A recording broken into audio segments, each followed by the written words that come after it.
Olá pessoal, tudo bem? É o professor Orlandir. Neste podcast eu quero falar com vocês a respeito da mineração no Brasil. Neste primeiro momento eu pretendo fazer uma breve introdução sobre a mineração no Brasil. Depois nós vamos falar sobre minérios e os tipos de minérios que existem. E por fim, eu pretendo comentar com vocês a importância da mineração na história econômica e de ocupação do território brasileiro. Vamos lá? Quando a gente fala em mineração, nós temos que entender que nós estamos nos referindo a uma atividade econômica que é indispensável para a sociedade industrial e a sociedade de consumo. Isso porque a mineração é uma atividade bastante rentável. E ela permitiu a formação de grandes conglomerados industriais que estão espalhados pelo mundo inteiro. Porém, é importante a gente deixar claro que o fato de ser lucrativo e permitir a formação de grandes conglomerados de empresas não significa que os países que possuem recursos minerais possuam, evidentemente, lucros e vantagens econômicas. Pois, na maioria das vezes, a mineração ela possui baixo valor agregado. O que significa isso? Significa que os empregos gerados, o lucro obtido e os investimentos em tecnologia, geralmente é muito baixo nessa atividade, deixando os países que, mesmo tendo recursos minerais, não conseguem estar à frente do processo de desenvolvimento tecnológico e científico das nações mais desenvolvidas. Outro fato importante é a gente esclarecer que nem sempre os locais onde se extrai os minérios sejam os locais onde geralmente a gente possa estar utilizando. Isso pode acontecer que um país que não possua nenhum recurso mineral em seu território seja capaz de produzir chapas de aço, de ferro, porque são detentores de tecnologia de siderúrgicas e metalúrgicas. Enquanto alguns países, mesmo tendo recurso mineral, na maioria das vezes lhes faltam condições técnicas, tecnológicas, para retirar esse minério do subsolo. Portanto, por fim, é importante a gente esclarecer que as atividades mineradoras são altamente impactantes ao meio ambiente.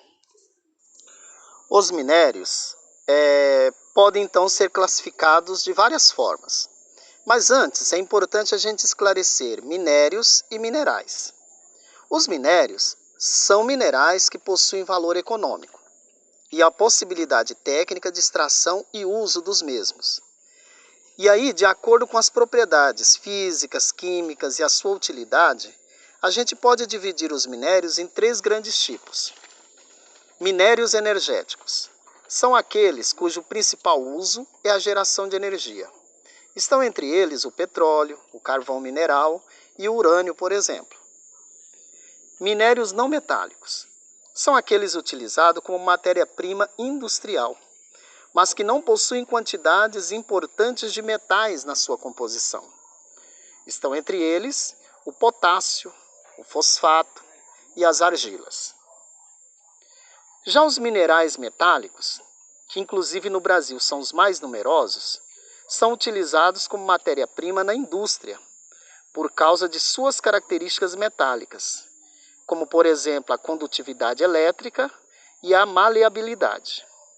Estão entre eles a hematita, que é o ferro, o nióbio, a bauxita, que é o alumínio, o manganês, que é a pirolusita.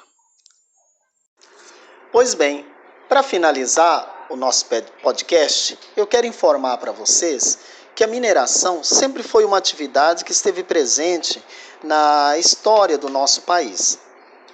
As atividades de mineração são consideradas, ao lado de outras atividades econômicas, uma das mais importantes para a ocupação do interior do Brasil. Isso começa lá pelo século XVII e XVIII, final do XVII e começo do XVIII, quando nós tivemos a descoberta de ouro na região de Minas Gerais. A descoberta de ouro nessa localidade foi reflexo da decadência da cana-de-açúcar que já estava acontecendo na parte mais ao norte, no Nordeste açucareiro. Assim, houve um processo migratório mais para o sul, indo para a região onde hoje onde era a capitania de São Vicente, basicamente onde hoje são os estados de São Paulo, Espírito Santo e Rio de Janeiro. Acontece que na região de Minas foi encontrado ouro. Os portugueses imediatamente tratou de organizar todo o aparato de fiscalização e de cobrança de impostos, e para lá se dirigiram. Com isso, houve um atrito com o pessoal que já ocupava a região mais ao sul, que nós vamos chamar genericamente de paulistas. Ocorre que esse confronto, no começo do século XVIII, na primeira década do século XVIII, ficou conhecido como Guerra dos Emboabas. Os paulistas perderam a disputa com os portugueses. A coroa portuguesa estabeleceu-se em Minas Gerais um aparato de cobrança cruel de impostos e que, de certa forma, dominou essa localidade de mineração, restando aos paulistas a possibilidade de adentrar mais o interior do território brasileiro, de certa forma extrapolando o tratado que até então existia entre Portugal e Espanha, que estava em vigor, que era o Tratado de Tordesilhas.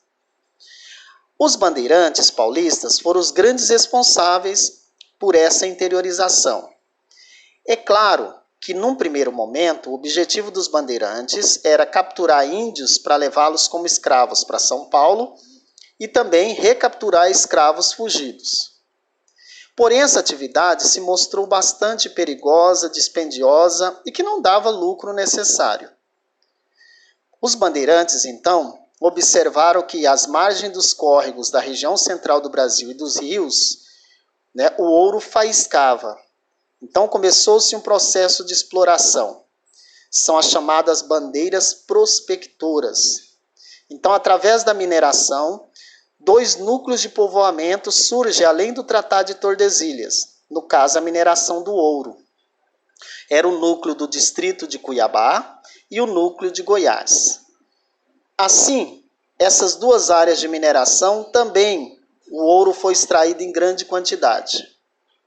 O grande destaque de todo esse processo é que, a partir daí, Portugal vai exigir uma revisão do Tratado de Tordesilhas, e que mais tarde vai ser assinado o Tratado de Madrid, onde definitivamente anexa esses territórios da região de Cuiabá e Goiás aos domínios portugueses, que até então seria da Espanha.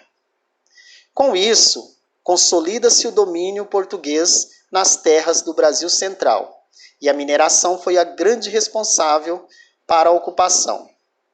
Até então era proibida a extração de diamante na fronteira, nessa região de fronteira com a Espanha. Após a assinatura do Tratado de Madrid, a mineração de diamante também passou a ser permitida na região de Cuiabá, na região de Goiás, e depois outras áreas de mineração surgem, inclusive no Vale do Rio Guaporé, onde surge a capitania do Mato Grosso, como capital a cidade de Vila Bela. Então nós passamos a ter 3 grandes distritos de mineração já na região interior do Brasil: Mato Grosso, capital Vila Bela, Cuiabá e Goiás.